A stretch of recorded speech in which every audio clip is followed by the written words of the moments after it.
Hello students, I hope you are all fine. So I am continuing with my audio presentation related with Albert Einstein at school, and now I will discuss the final segment of this chapter, that is page number 31. Already you get to know by this time that the head teacher already decided to expel Albert Einstein from the school, much to the surprise of Albert Einstein, who thought that he would quit on his own. But he never ever expected that the headmaster will expel him from school.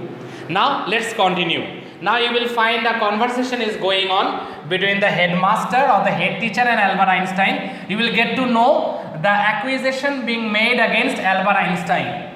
So let's get started, dear students. You can take it that way if you wish, Einstein. The head teacher was not mincing words. The simplest thing will be for you to go of your own accord. Dear students, the meaning of the term accord, A-double-C-O-R-D, accord means wish.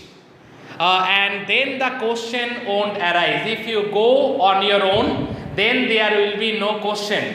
Then I will not issue the rustication letter to you if you go on your own. But, said Albert, what crime have I committed? Sir, what is my fault that you have taken such a major decision? What actually forced you to take such a major decision, sir? What is my fault? Your presence in the classroom makes it impossible for the teacher to teach and for the other pupils to learn. Pupils means students. So the head teacher told Albert that your presence in the class is very disturbing, because your presence doesn't allow the teachers to teach in the class. Neither your friends or the other students who are in the class along with you, hardly they can concentrate on their studies. So that is the meaning of this line. Dear students, please underline. This is the point of allegation being made by the head teacher, that your presence is very much difficult for the other teachers to teach in your presence and the other students also to learn. So please underline, your presence in the classroom makes it impossible for the teacher to teach and for the other pupils to learn. You refuse to learn. You are in constant rebellion. You always argue. You always go on arguing with the teachers every now and then without any rhyme or reason.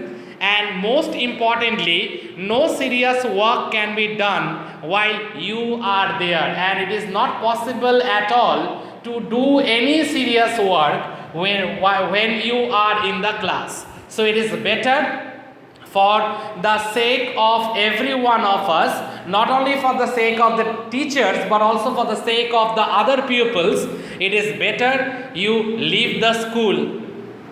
Now, let's continue. Albert felt the medical certificate almost burning a hole in his pocket. This is a very important line, dear students.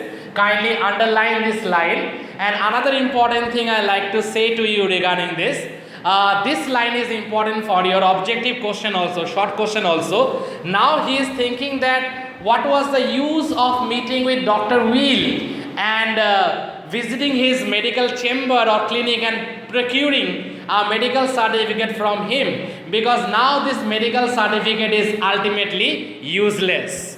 So I repeat this line. What was the use of that medical certificate? As I already told you, now that medical certificate, because his main intention, as you know by this time, Albert Einstein's main intention was to give this medical certificate to the head teacher and to say goodbye to this school once and for all, forever. But he never ever expected that the head teacher will summon him and will expel him from the school. This is like a shocking thing for him. It is out of the, you can say, out of his mind. This entire thing happens, this is out of his mind. He haven't expected it. It is like a ball from the blue, we can say. Now, let's continue. Albert felt the medical certificate almost burning a hole in his pocket, and now that medical certificate is of no use. He can't actually give it to the headmaster because the headmaster already told him that you are expelled. I was going to leave anyway, he said. Yes, sir, I was about to leave this school anyway. Then we are in agreement at least. Agreement means deal. Einstein, the head, said. That means then we are in an agreement. You are about to leave the school as you told me right now. So it's better you leave. For a moment, Albert was tempted to tell the man what he thought of him and of his school.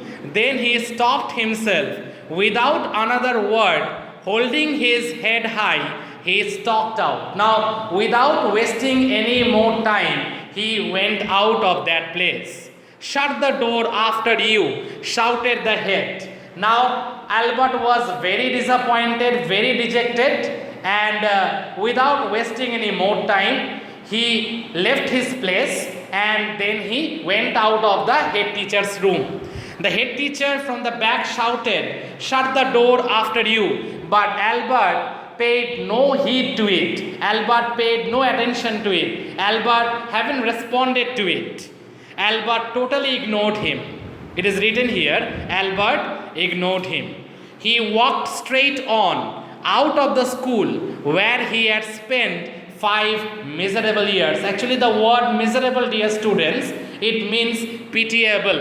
So actually he never turned back also. He hated that place from the very beginning. That place was like a prison to him. That place was like a living hell to him. We get to know about his impressions about the school earlier from this chapter only. Even in my earlier audio discussions, I discussed about it, that it was like a prison to him. It was like a living hell to him. So let's continue. He walked straight on out of the school where he had spent 5 miserable years without turning his head to give it a last look. He could not think of anyone he wanted to say goodbye to. He couldn't think of anyone to whom he could say goodbye.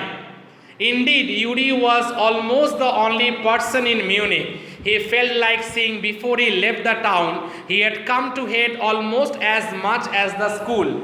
Not only he went on hating the school, even he went on hating the town also. Only one person he loved, and that person was very close to his heart. That was his dear friend Yuri. He wanted to meet with Yuri, and he met with Yuri for the last time. So let's come to that.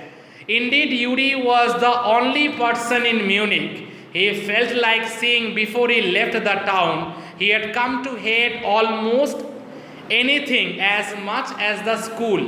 Elsa was back in Berlin, and he had no other real friends. Elsa was also another special person to him, but Elsa was back in Berlin, so he decided to meet with Yuri. Goodbye and good luck, said Yuri when he left. You are going to a wonderful country. I hope you will be happier there. So finally, the farewell words of Yuri were also very much highly motivating from Einstein's point of view.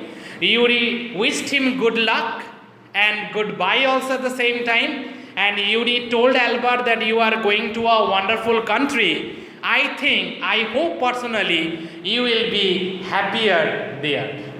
So that ends this chapter. Dear students, I am very hopeful that you have understood the entire lesson. Please listen to this audio presentation as well as the other audio presentation that I had posted. And if there is any doubt, any problem, kindly let me know. Thank you, students. Thank you all.